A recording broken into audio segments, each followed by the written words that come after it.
Imaginez un pays si paisible qu'il en serait presque ennuyeux, sans guerre, coup d'État, révolution ni trouble majeur depuis des années.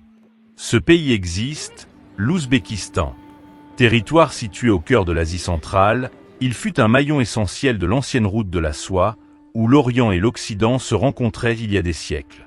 Dans ce pays, le russe côtoie encore largement l'ouzbek, la langue officielle, facilitant la communication au quotidien et témoignant du passé soviétique. Ce mélange linguistique coexiste avec un lien culturel fort avec ses voisins comme le Kazakhstan, avec lesquels il partage son histoire, ses traditions et une identité commune. Ici, les influences ethniques se mêlent, fusionnant des racines turques, persanes et slaves, que l'on retrouve dans la vie urbaine, l'architecture et les coutumes. Le climat y est principalement continental, avec des étés très chauds et secs et des hivers froids, ce qui influence fortement le mode de vie. De plus, bien que majoritairement musulman, l'Ouzbékistan adopte dans les faits une approche sociale assez laïque, notamment dans les grandes villes. Vous ne connaissez peut-être pas le nom de ce pays, mais vous avez certainement déjà entendu parler de ces cités légendaires sans y prêter attention. D'après mon expérience sur place, l'Ouzbékistan est un pays abordable, mais pas autant qu'on le prétend parfois en ligne. Ce n'est pas une destination ultra bon marché. Je dirais même que des pays comme la Géorgie ou l'Arménie peuvent être plus accessibles dans certains cas, notamment pour les loyers, où l'on trouve encore des appartements à moins de 200 € par mois dans certaines régions du Caucase. Ces dernières années, l'afflux de population en provenance de Russie a d'ailleurs accentué la pression sur le marché immobilier, notamment à Tachkent, où les prix ont grimpé. Pourtant, le coût de la vie quotidienne reste un argument de poids.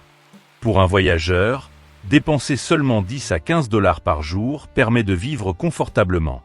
Un déjeuner composé de plov, de pain traditionnel cuit au four et de thé vert au citron ne coûte que quelques dollars, soit moins qu'un café en Europe occidentale.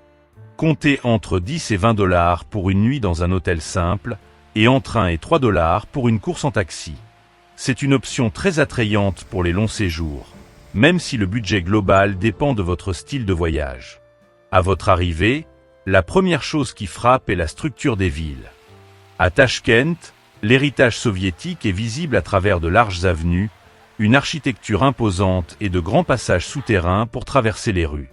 Pour se repérer, des applications comme Yandex Maps et Yandex Go sont indispensables, car Google Maps ne fonctionne pas toujours correctement dans la région.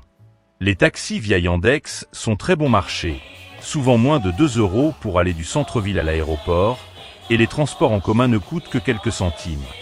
Les liaisons régionales sont aussi très accessibles. Les vols vers le Caucase ou Almaty tournent autour de 100 à 200 $ selon la saison, et un train de nuit en première classe coûte environ 50 $. Note: toutes les images de cette vidéo ont été filmées par moi-même sur place, sans matériel tiers ni contenu réutilisé sans autorisation. En flânant dans les rues de Tachkent ou de Samarcande, on découvre aussi un style de vie unique. Le mélange des cultures se reflète dans la variété des styles vestimentaires, de la mode urbaine moderne au tissu traditionnel. Les femmes participent activement à la vie professionnelle, étudient et occupent l'espace public. L'hospitalité est ici une seconde nature. Le thé est un rituel social majeur qui dicte le rythme des conversations. La capitale, Tachkent, surprend par ses stations de métro de style soviétique, ornées de marbre et de lustres en cristal. À la nuit tombée, la ville se métamorphose et s'anime. Les restaurants, bars et lieux de divertissement restent ouverts tard, mêlant musique moderne et influence locale dans une ambiance bouillonnante. Le pays brille aussi par sa sécurité. Le taux de criminalité y est particulièrement bas et on s'y déplace sereinement, même de nuit. Comme partout, attention toutefois aux tarifs gonflés pour les touristes. Pensez à vérifier les prix avant d'acheter ou de monter dans un transport. Sur le plan historique, l'Ouzbékistan est un carrefour majeur. Le pays a vu passer de grands empires et des figures comme Alexandre le Grand, Gengis Khan et surtout Tamerlan, qui a façonné l'architecture de la région. Des villes comme Samarcande et Boukhara perpétuent cet héritage avec leurs dômes bleus et leurs anciennes médersas. Enfin, l'Ouzbékistan est une puissance économique naturelle. C'est l'un des principaux producteurs d'or au monde, riche en gaz, pétrole et uranium. En agriculture, le coton, surnommé l'or blanc, reste un pilier, même si son exploitation intensive a causé l'une des plus grandes catastrophes environnementales de l'histoire, la quasi-disparition de la mer d'Aral. S'étendant sur plus de 440 000 km², l'Ouzbékistan est l'un des 2 seuls pays au monde doublement enclavé, séparé de l'océan par au moins 2 États. Pourtant, il reste un carrefour stratégique unique au cœur de l'Asie centrale. Des bazars traditionnels aux avenues modernes, le pays cultive une identité en constante évolution.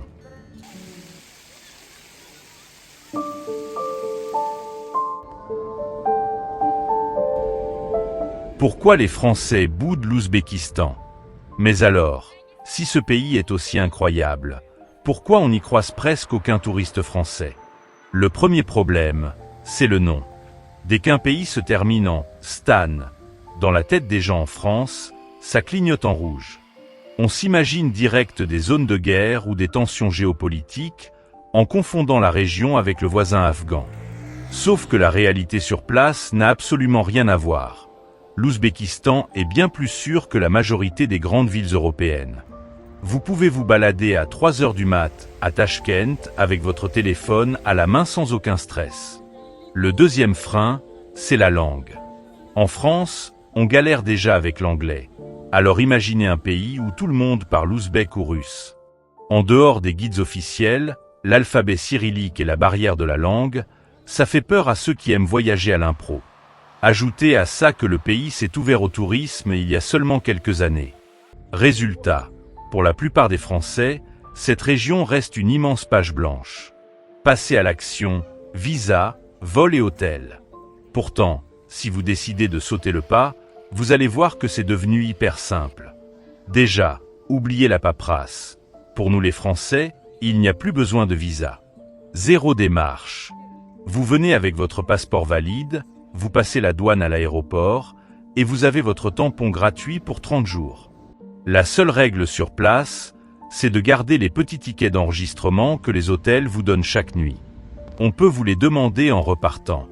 Le vrai gros morceau du voyage, ça va être le billet d'avion. C'est là que ça pique un peu. Pour un aller-retour Paris-Tachkent, comptez entre 550 et 750 € en moyenne. Vous avez des vols directs de 7 heures avec Uzbekistan Airways ou des options avec escale via Turkish ou Qatar Airways. Mon conseil, visez le mois d'octobre et réservez super tôt, vous pouvez parfois tordre les prix autour des 450 €. Mais la bonne nouvelle, c'est que ce billet d'avion est rentabilisé direct une fois sur place, notamment grâce aux hôtels. L'offre a explosé et il y en a pour tous les profils. Si vous voyagez en mode sac à dos, pour 10 à 20 $ la nuit, vous avez des guest-house familiales super propres avec le petit-déj blindé inclus. Si vous voulez plus de confort, entre 30 et 60 $, vous dormez dans des super hôtels 3 étoiles au pied des dômes bleus de Samarcande.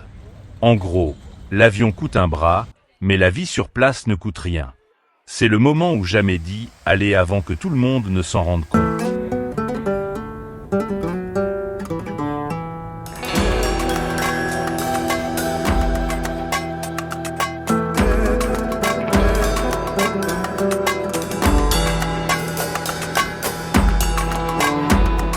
Pour que vous vous rendiez compte du coût de la vie ici, prenons 2 exemples ultra concrets. D'abord, pour boire un café. Si vous allez dans un coffee shop branché à Tachkent, le genre d'endroit moderne avec une super déco et du bon café, vous allez payer votre latte environ 2 $. C'est 2 fois moins cher qu'en France pour la même qualité. Pour manger, c'est encore plus fou. Si vous vous posez dans un vrai resto local pour tester les spécialités, vous commandez un énorme plat de plov, le riz traditionnel avec de la viande, une soupe, du pain chaud et un grand thé. Résultat de l'addition, à peine 4 à 5 $ par personne. Franchement, à ce prix-là, on mange comme des rois.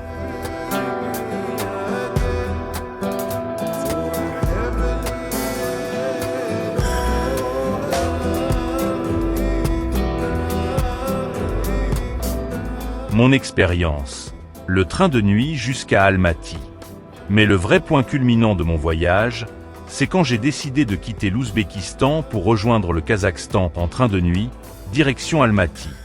On oublie le TGV, là on parle d'une vraie aventure à l'ancienne. Le voyage dure environ 18 heures pour parcourir un peu moins de 1000 km. Autant vous dire qu'on a le temps de voir défiler les paysages. Niveau tarif, c'est ultra économique.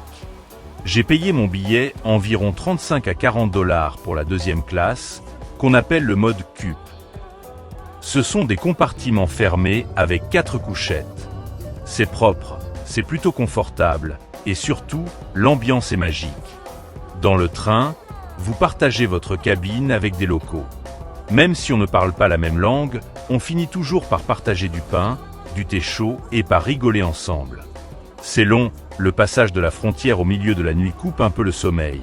Mais quand le train s'arrête enfin en gare d'Almaty le lendemain matin, on se dit que c'est exactement pour ce genre d'expérience qu'on voyage.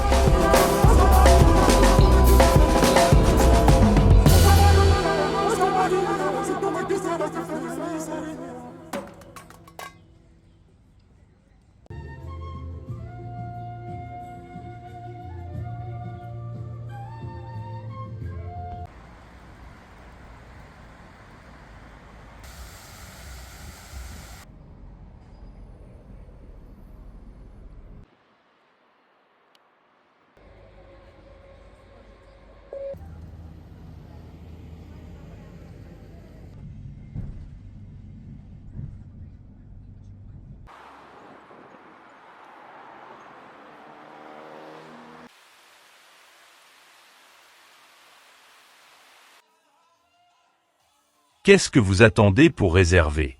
Si ce type de contenu vous plaît, abonnez-vous, laissez un pouce bleu et soutenez la chaîne pour découvrir d'autres trésors cachés à travers le monde.